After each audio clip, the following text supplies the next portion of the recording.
el tema del seminario Sustentabilidad y Crecimiento en la denominación de origen tequila, y a mí me encargaron, ¿no?, que hablara sobre el etanol o el bioetanol de la segunda generación. Y en particular, pues voy a detallar un proyecto que llevamos a cabo, ya terminó hace unos meses, que se llama el Babetril 5, que es un proyecto internacional para bioetanol de segunda generación. Este nombre Babetril tiene su origen en otro proyecto previo llevado a cabo en México junto con otros colegas, pero el acrónimo BABET viene precisamente de Blue Agave Bagasse. Eso, la importancia del agave en este proyecto llevó a la definición del nombre, el Blue Agave Bagasse, que es el BAB. Y luego el Real 5 es que ya en este nuevo proyecto lo llevamos al TR5, tratando de demostrar su validez a nivel industrial. Y es lo que voy a platicarles en este momento. Bueno, el título del proyecto se llamaba, ya en español, Nueva Tecnología y Estrategias para el Desarrollo Sustentable de Plantas de Producción de Biocombustibles de Segunda Generación. Corresponde a un convenio que fue firmado con la Unión y financiado, patrocinado por la Unión Europea. Inició en febrero de 2016 y duró 4 años. Terminó precisamente pues prácticamente unas semanas antes del inicio de la pandemia, en una última reunión que tuvimos en el Pirineo francés, en la ciudad de Pau. Y este proyecto se llevó a cabo con una participación pues bastante amplia, un total de 18 laboratorios de investigación y empresas de Europa y Latinoamérica, especialmente de Francia, España, Portugal, Alemania, Dinamarca, Argentina, Uruguay y México. Aquí están todos los logos de las diferentes instituciones, y la parte central, responsabilidad era de la Facultad de Química de la UNAM, del ENSIACET, el Instituto Nacional Politécnico de Toulouse, el CIEMAT, el Centro de Investigaciones Energéticas, Medioambientales y Tecnológicas de España, y por el lado de México también participamos mano a mano con los amigos del Centro Mario Molina, que ustedes también conocen muy bien. Como resultado de este primer proyecto, la primera etapa del proyecto Babetanol, se generó una patente europea registrada en Francia, que les presento aquí, y esta patente, pues desde que se registró hasta que fue concedida pasaron 7 años. Y posteriormente ya aquí hicimos el traslado o la certificación en México a través del INPI, el Instituto Mexicano de la Propiedad Intelectual, y finalmente se registró el 5 de marzo de 2021.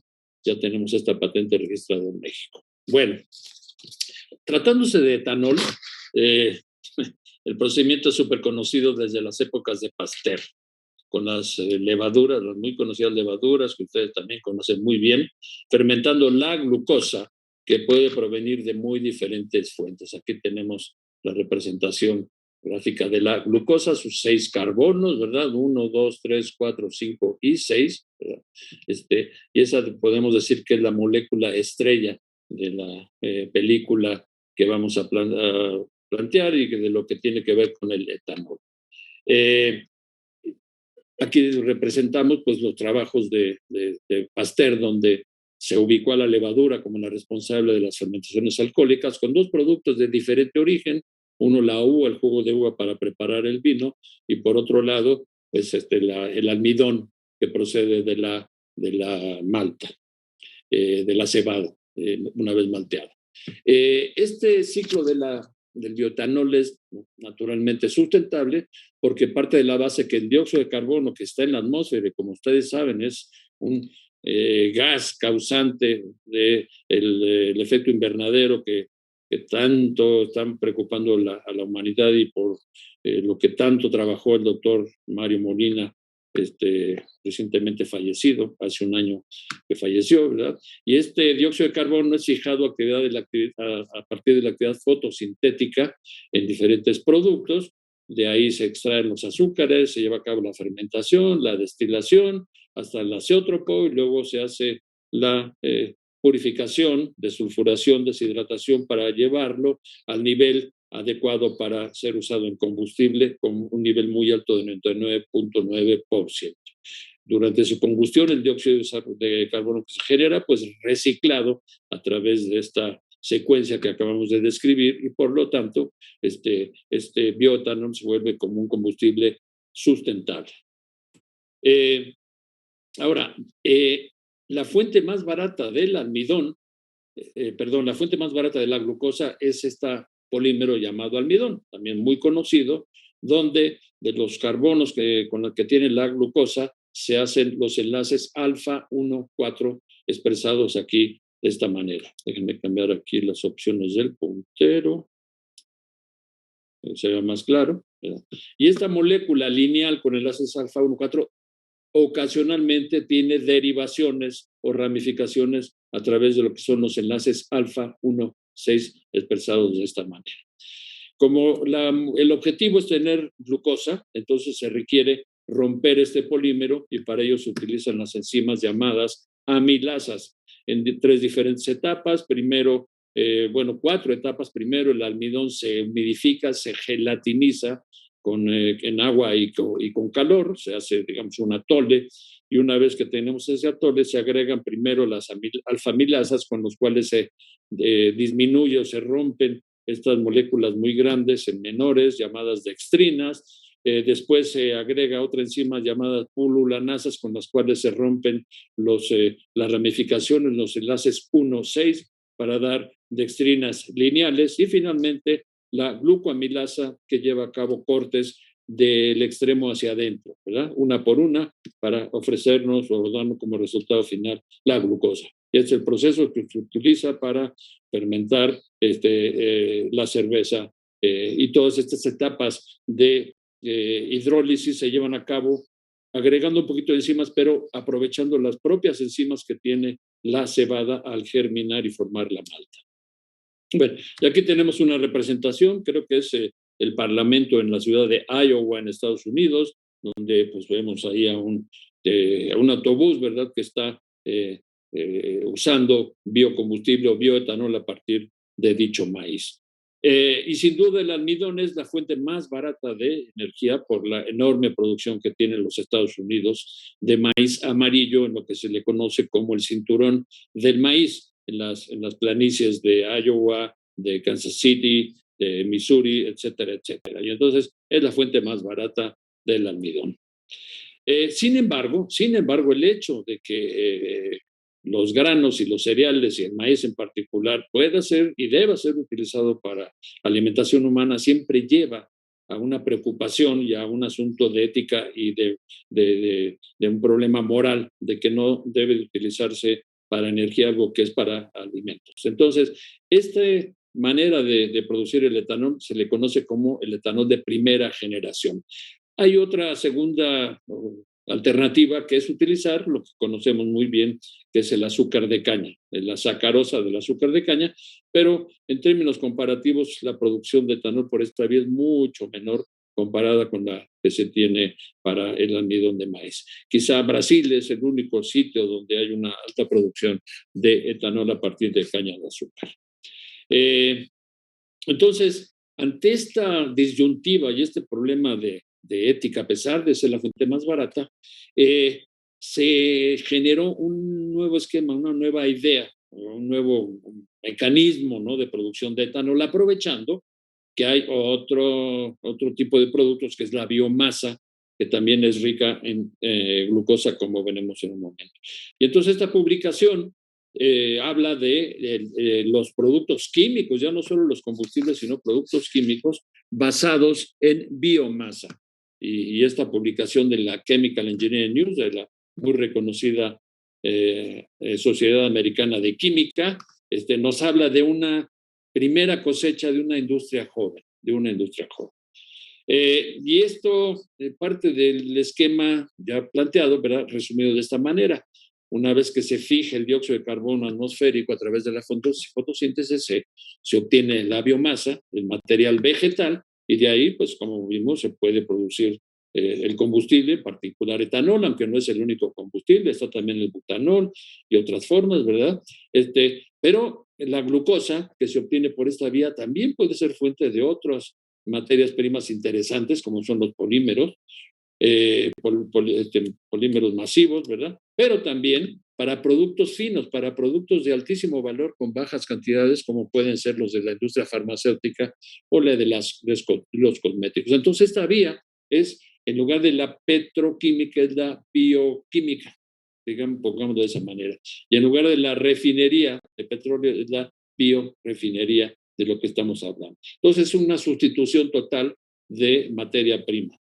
Y esto pues lleva a la sustentabilidad. La gran preocupación es que con esto se va a reducir significativamente la producción de dióxido de carbono que se emite a la atmósfera. Entonces, estamos hablando de la generación de productos más verdes con esta materia prima.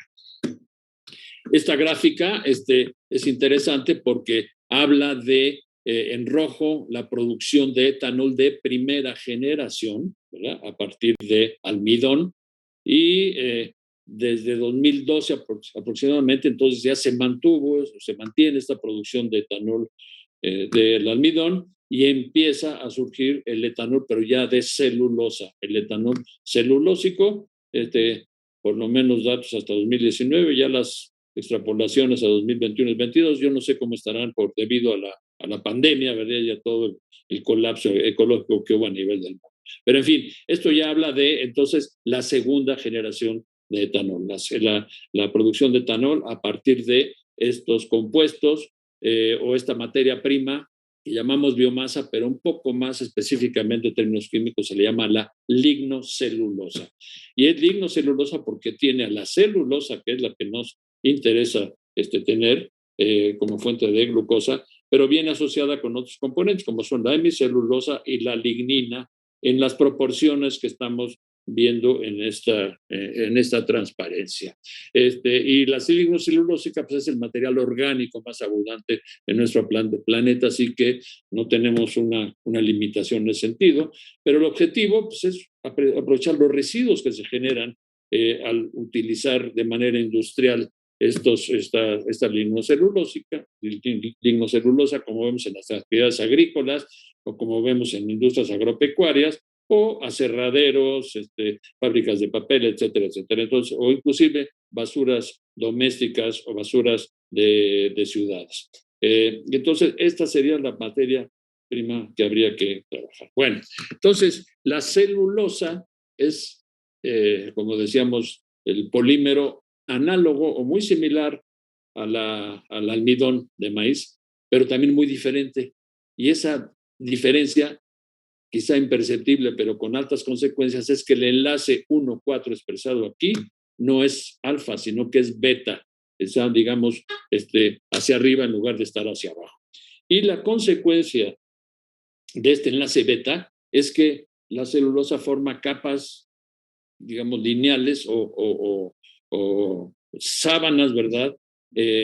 Emparejadas una con otra como multicapas, como cebollas, ¿verdad? Y esas diferentes capas están unidas entre sí por una enorme cantidad de que se llaman puentes de hidrógeno, expresadas aquí como las líneas intermitentes. Y esos puentes de hidrógeno, pues compactan de una manera muy estrecha a la celulosa para formar estructuras como es el caso de la madera. Estos huecos, ¿verdad? Pues están llenos de aire y es la razón por la cual la madera flota en el agua, simplemente por el aire que queda ahí atrapado. Pero esa estructura tan compacta, además de la celulosa, pues viene conjuntada con la hemicelulosa, que también tiene una estructura lineal, ¿verdad? Pero la molécula, el monómero que la conforma, no es de 6 carbonos, sino de 5. Es una gilosa expresada aquí. Y por lo tanto, no puede formar los puentes de hidrógeno, no tiene esta estructura de capas como el caso de la celulosa. Y luego, pues digamos, el malo de la película, que es la lignina, que es una molécula muy compleja, con muchos grupos aromáticos, y su papel, digamos, es envolver, es proteger, es darle fuerza al material vegetal de acuerdo al mandato que tiene en la naturaleza, y es como un pegamento, pues que nos dificulta entrar en contacto con la glucosa. Esta enlace beta 1,4 también tiene su enzima. Hay enzimas que la pueden degradar, la pueden romper para obtener la celulosa. El problema entonces es la estructura tan cerrada que tiene la celulosa por puentes de hidrógeno, pero también por la presencia de la lignina esencialmente. Entonces, si queremos, buscamos, ¿no?, sacarle jugo a la glucosa almacenada en la celulosa, hay que hacer lo que se llama un pretratamiento.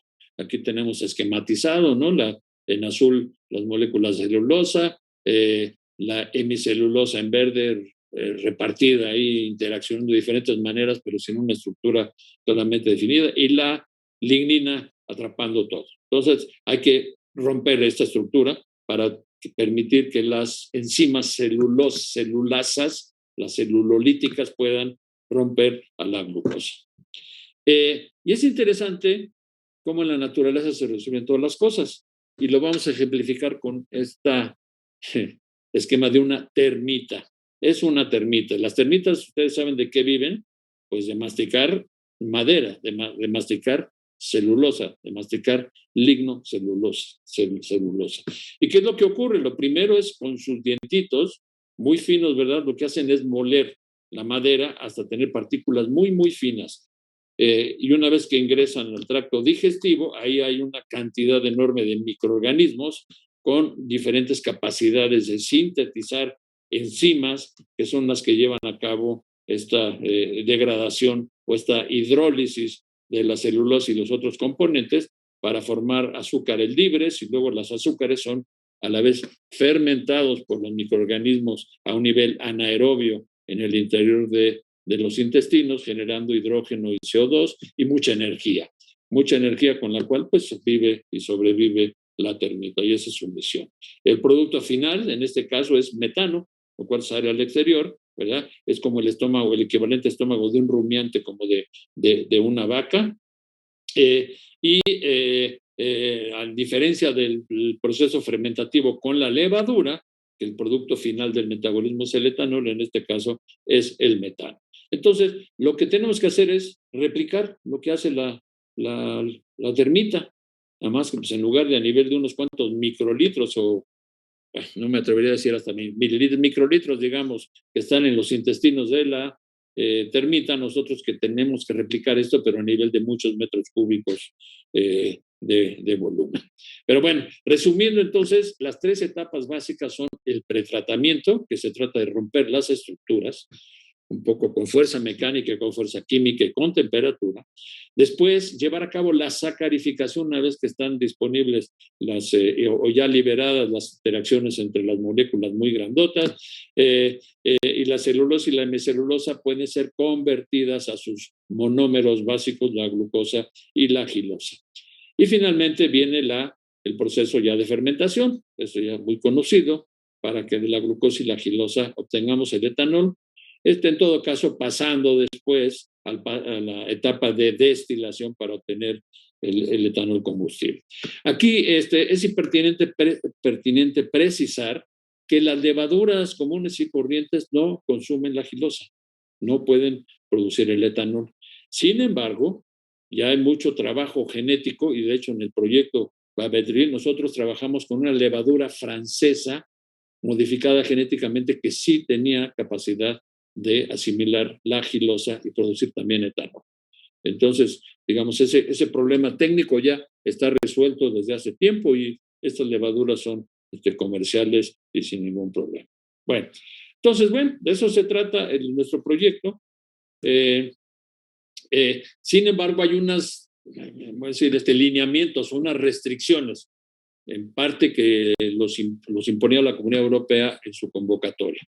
Y este comparativo es el siguiente. El modelo de negocio tradicional de la industria de etanol de segunda generación habla de unas plantas grandes, de más o menos 50,000 a 100,000 metros cúbicos por año, y lo cual requiere de materia prima, el material lignocelulósico, pues con volúmenes más o menos altos, de 250,000 toneladas, base seca, y lo más importante, que tiene que estar en áreas de captación relativamente cercanas, porque lo que mata muchos de estos procesos es el costo de transporte de la materia prima. Entonces, si no hay suficiente biomasa en la región, pues no puede arrancarse la planta. Y todo junto lleva a requerimientos de muy alta inversión, de 100 a 200 millones de euros, y lo cual pues no solo no es difícil obtenerlo de un particular, entonces se necesita también conseguir financiamiento público para generar las fuentes de trabajo necesarias. Y esto ha ocurrido durante pues, varios años. El nuevo enfoque que se plantea en este proyecto es disminuir el tamaño de las plantas a no más de 25,000 metros cúbicos por año, de preferencia por el lado más bajo, con lo cual se restringe la necesidad de la materia prima, al menos 20,000 toneladas de biomasa en áreas cercanas, y no solo áreas cercanas, sino también adecuadas vías de comunicación, tratando de minimizar los costos. Y quizá un punto importante aquí que tiene un objetivo social, que es el desarrollo regional, rural, la producción descentralizada de energía. Si este etanol pudiera utilizarse para generar electricidad en lugares un poco remotos, pues también le daría más independencia y autonomía a territorios que están un poco alejados, ¿no? de las mejores condiciones que tienen las ciudades y las urbes. Entonces, este es el enfoque que se persigue en este proyecto Babel Drill. Entonces, lo primero es identificar dónde están las materias primas que cumplen estos requisitos, pues para desarrollar a partir de ahí los cálculos o las estimaciones necesarias para ver dónde habría oportunidad de negocios y de inversión. Los criterios que se establecieron, y como ponemos aquí tanto para Europa como para América Latina, era pues 30,000 toneladas equivalentes de biomasa seca en un área de captación de no más 50 kilómetros de radio. Que no tuviera competencia con la producción de alimentos, que no fuera utilizado como combustibles, como madera para generar energía, o como pienso para los animales, etcétera, que fuera competitivo, que el costo de utilizar la materia prima fuera más barato que el que se utilizaran en pasturas y piensos, y que fundamentalmente tuviera una composición rica en celulosa y en bicelulosa, las materias primas importantes, y de preferencia baja en lignina, porque si no, el tratamiento químico sería mucho, mucho más complicado, afectando la economía del proceso. Y entonces, de esa manera, cada país pues seleccionó de su materia prima. Francia el rastrojo de maíz, España la paja de cebada, Alemania la paja de trigo, obviamente México bueno, no sé si los que participamos por México, el bagazo de agave azul, y aquí pues agradezco todo el apoyo que tuvimos de la industria, en particular el Tequila Patrón nos ayudó mucho con la materia prima, Argentina con residuos de cultivo de caña de azúcar, y Uruguay los residuos de aserraderos de eucalipto. Y en cada uno de estos casos se hicieron los estudios correspondientes desde el punto de vista técnico de qué tanto etanol se podía producir a partir de estas materias primas y en qué condiciones.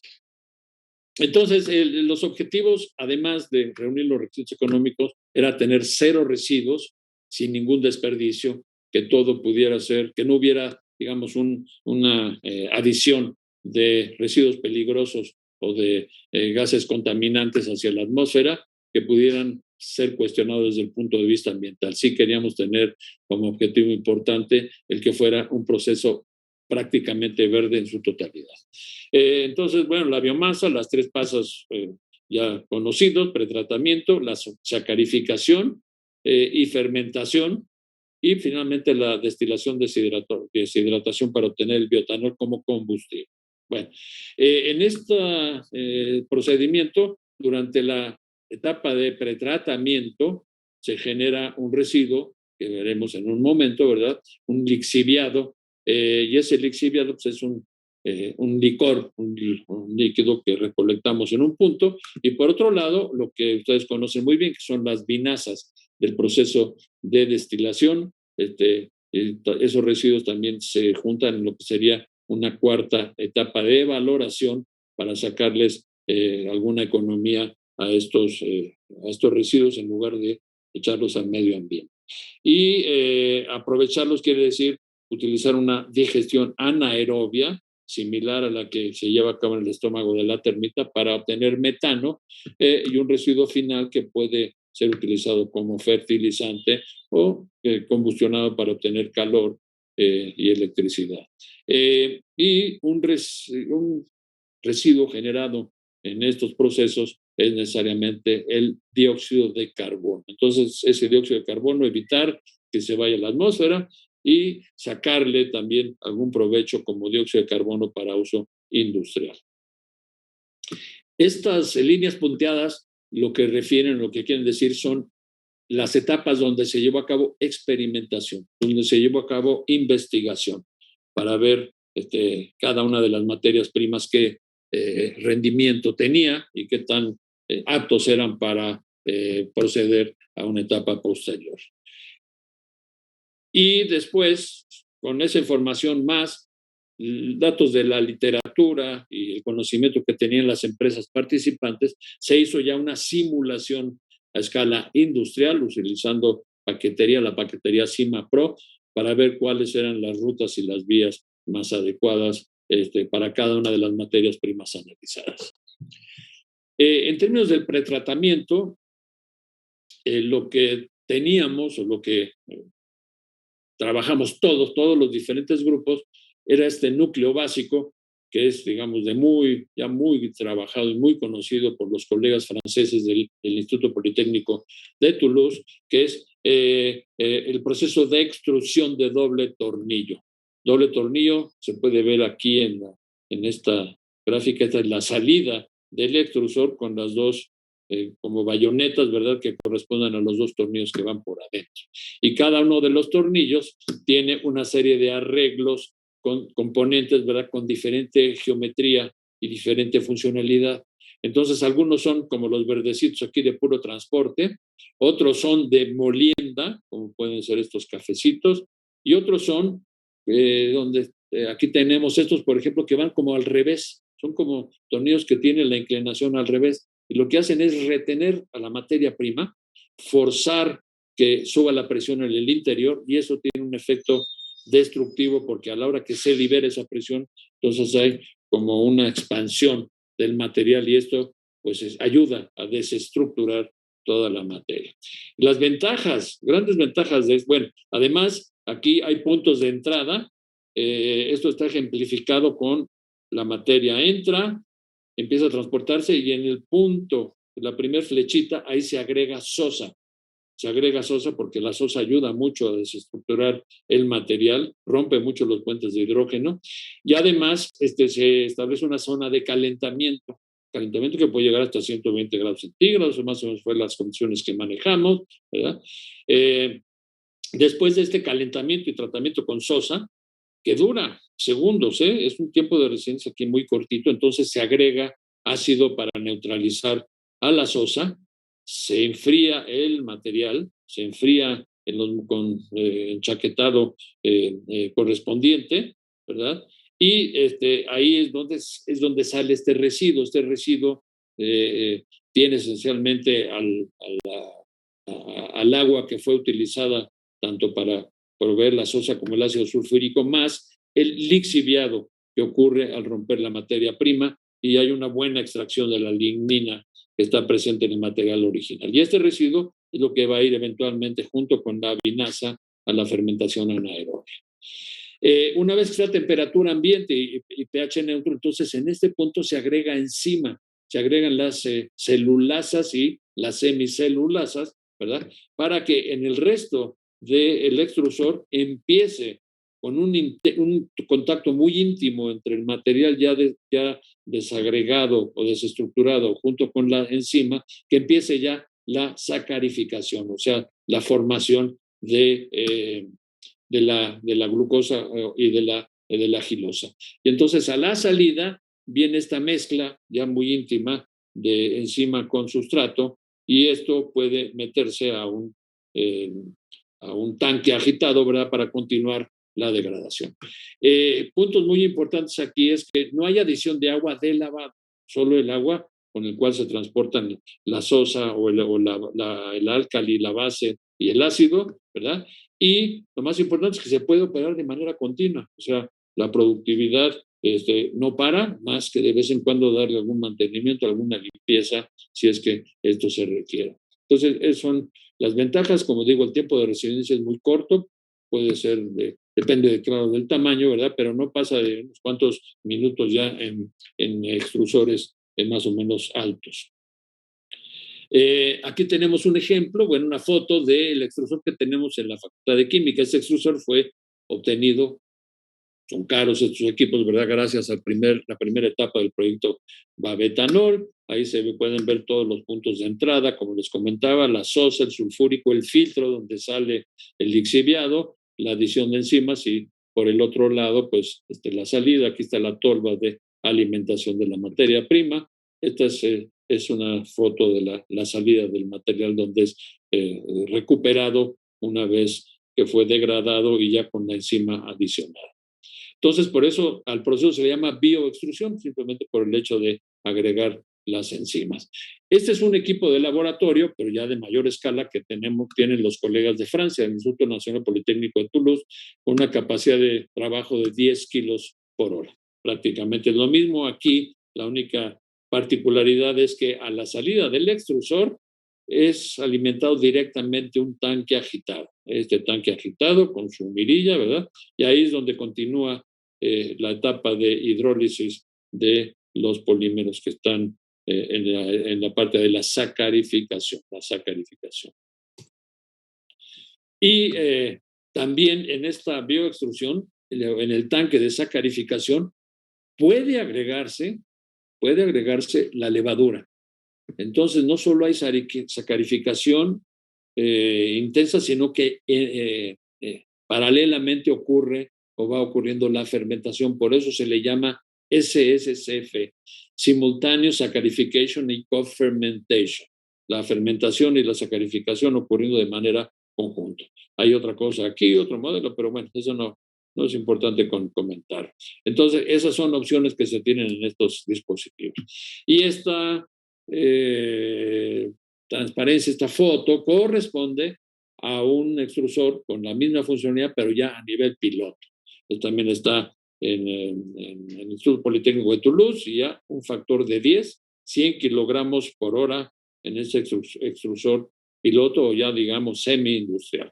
Y como vemos aquí, extrusor, bioextrusión, luego la transferencia del bioextrudado, aquí utilizando pues una banda, ¿verdad?, para llevarlo o depositarlo en el tanque de cofermentación y sacarificación, tanque agitado, pues similar al que describimos previamente. Entonces, se tenía capacidad de trabajar desde el nivel laboratorio hasta un nivel intermedio, hasta un nivel ya semipiloto, para pues evaluar, ¿no?, la viabilidad técnica y económica del proceso.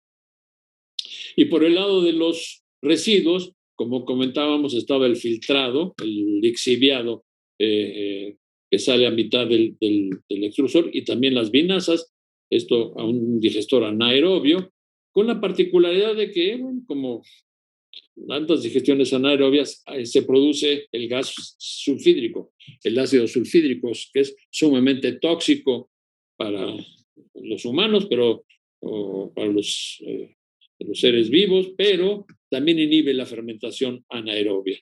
Entonces hay que evitar su formación, o hay que eliminarlo, y para eso se hizo una asociación con una compañía francesa que tiene un proceso llamado el TIOPAC, y ese TIOPAC permite ir simultáneamente, según se va produciendo el ácido sulfídrico, recuperarlo o tratarlo para obtener azufre elemental, azufre puro, ¿verdad? Y ese azufre puro pues puede también ser comercializado para actividades agrícolas, como fertilizante un poco.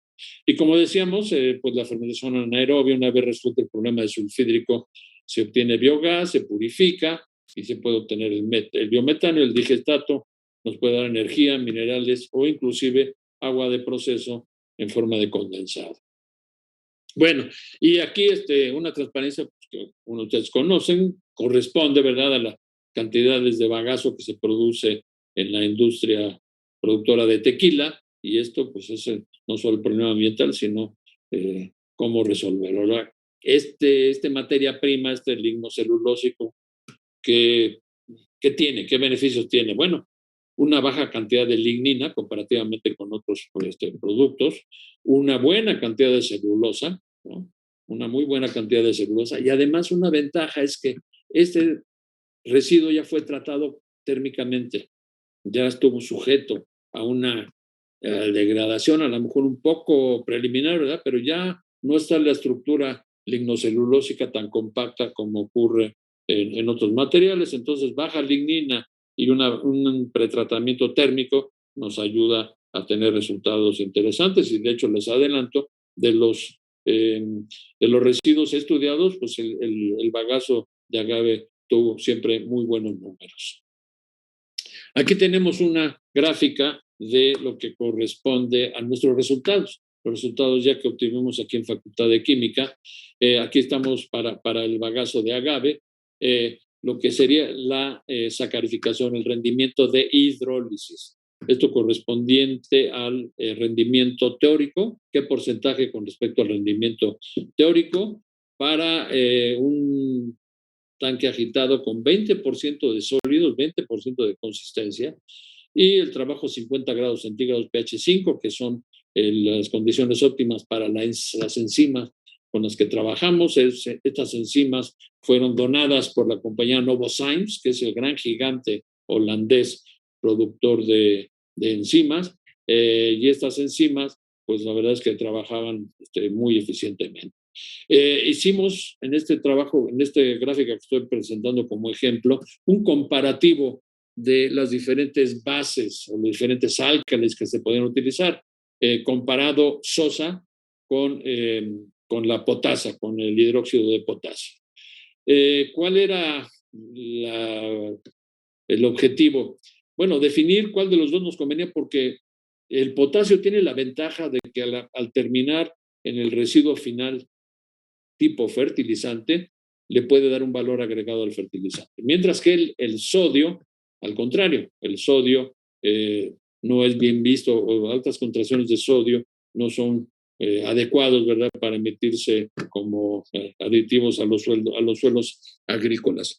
En contraparte, la sosa es mucho más barata que el potasio, y entonces esta era la razón por la cual estudiar si había algún efecto importante o decisivo en términos de la producción o de la hidrólisis.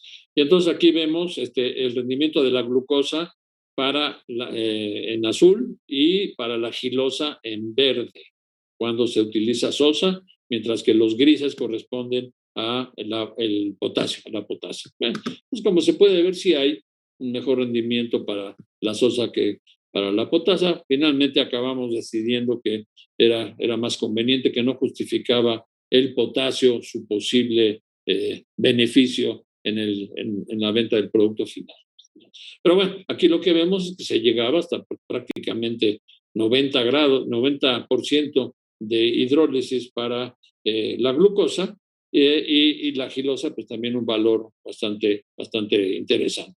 Estas ya monómeros, ¿verdad?, son los que se pueden llevar al proceso de fermentación para ver cómo funcionaban los dos reactivos, ¿no? La glucosa esperando que funcionara bien, pero la gilosa, pues a ver con esta cepa francesa transgénica cómo se comportaba. Y aquí tenemos otro ejemplo, una gráfica donde vemos el proceso ya de fermentación. Esta levadura de las que le estoy hablando se le llama la Celux 4 de Les Safra. Esa es la empresa que la produce y la comercializa, ¿verdad? Y aquí tenemos los azúcares residuales según van disminuyendo con la fermentación, con el verde correspondiente a la glucosa y el azul correspondiente a la gilosa. Y en rojo tenemos la acumulación del etanol con respecto al porciento del teórico, ¿verdad? y vemos pues que a las 48, 50 horas, pues ya hay una producción interesante, ya importante, ¿verdad? A partir de la cual se puede llevar la, la destilación, y esta gráfica corresponde a una consistencia de 30%, lo cual es bastante alto, ¿verdad? Lo cual pues disminuye los volúmenes de los tanques de fermentación. Entonces, eran resultados interesantes y atractivos para el proceso en general. Y así cada lugar, cada sitio hizo sus estudios, algunos no tenían capacidad. Realmente los extrusores estaban en Francia, en México y en España. Los demás países enviaban su materia prima a estos sitios de procesamiento para los estudios correspondientes. Bueno, y como decíamos, pues un punto clave en esto es la disponibilidad de la materia prima con los requisitos señalados. Aquí les pongo un par de ejemplos.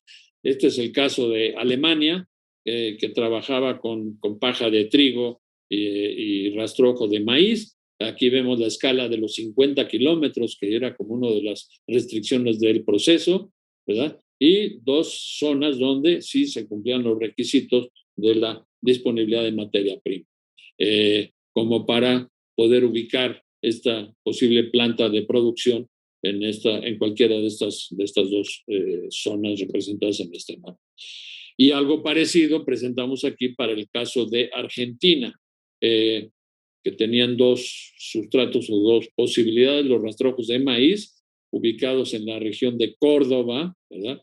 Con los volúmenes correspondientes en cada una de las zonas, y por el otro lado los residuos de la caña de azúcar, en la región de Tucumán, donde se garantizaban los niveles de producción suficientes en el radio de trabajo que habíamos visto previamente. Bueno, entonces lo que faltaba hacer es el estudio del análisis del ciclo de vida. O sea, todo esto, no es solo el proceso en planta, sino de qué manera estaba relacionado con el ciclo de vida completito de todo el proceso. Entonces, lo que son las actividades internas en la planta, lo que acabamos de escribir, la desestructuración, sacarificación, fermentación y destilación, ¿verdad? Son las actividades internas.